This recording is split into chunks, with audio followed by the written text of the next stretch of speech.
Hello and welcome to Three Questions With. Got my friend Mary Lee with us from Water, Fire, Mold. Good morning, Mary Lee. Welcome to the show. Hi there. So I asked you to come on the show today because I want to kind of recap the weather from the past. So this last, cold spell really caused a lot of damage for people. And I saw a lot of people, desperately reaching out on social media. I need a water, fire, mold company to come. I've had broken pipes. I got water everywhere. So it must have really created a lot of work for companies like you when this happened, right? It has. There's been a huge influx in the industry where people are reaching out to us that we have never contacted, as far north as Wolfboro, New Hampshire, and right into Brookline, Massachusetts, everywhere from a residential to a funeral home to colleges to breweries, bars, restaurants, you name it, everybody's experienced some type of issue. So now, but when, unfortunately, if you have a busted water pipe, you have to really be careful, right? Because a lot of people will just try to wet back it or do whatever, but you got to be concerned about doing it properly so you don't end up with mold.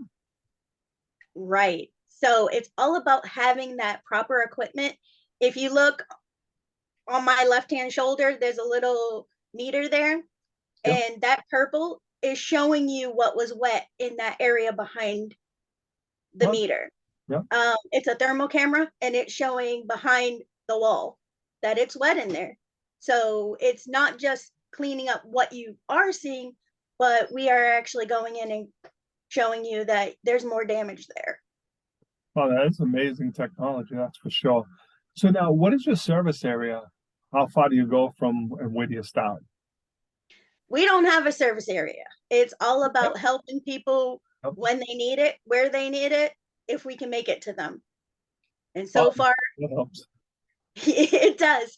We've helped people in Wolfboro, New Hampshire, and Brookline, Massachusetts, Springfield, Massachusetts, Chelmsford. Being an independent means we can go anywhere we want if we have the ability. No, it definitely helps and stuff. Now, I would imagine with a storm like we had, you probably had other companies reaching out to you saying, hey, can you help these clients? Which is kind of a nice compliment, to be honest.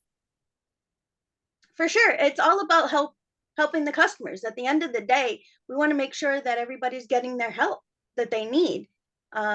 Water damage is going to be covered by insurance, but even insurance carriers are having trouble helping their customers because there's such a demand for our industry right now. Yep. So what's the best way for people to reach out to you if they want to have you come out and take a look at some damage they've had? Give us a call. The number is 978-548-9618. It's on our website. It's on our Facebook page. We're Yep. available 24/7. But again, just to close, like you said, if you've had water damage, you really want an expert to come out and look at it, not to just assume because I wet backed it or maybe it dried. It must be okay, right? The answer might be no. No, it's definitely not, because what's going to end up happening is what you're not seeing is going to cause you problems down the line. So Yep. water damage is going to be covered by insurance if it's in a sudden event and it's pretty much from up down. Yep. Anything like rainwater, groundwater coming through your basement, Yep. typically is not going to be covered. But water damage, let's say from a burst pipe, is going to be covered by insurance. If you don't clean it up properly right now, come springtime, summertime, you may start seeing some black mold showing up on your walls or some odors appearing. Yep. And you might not be covered for that. Okay. All right, Mary Lee, I really appreciate you taking a couple minutes to call into the show. And as always, thanks for being my friend. Have a great one. You too. Bye now.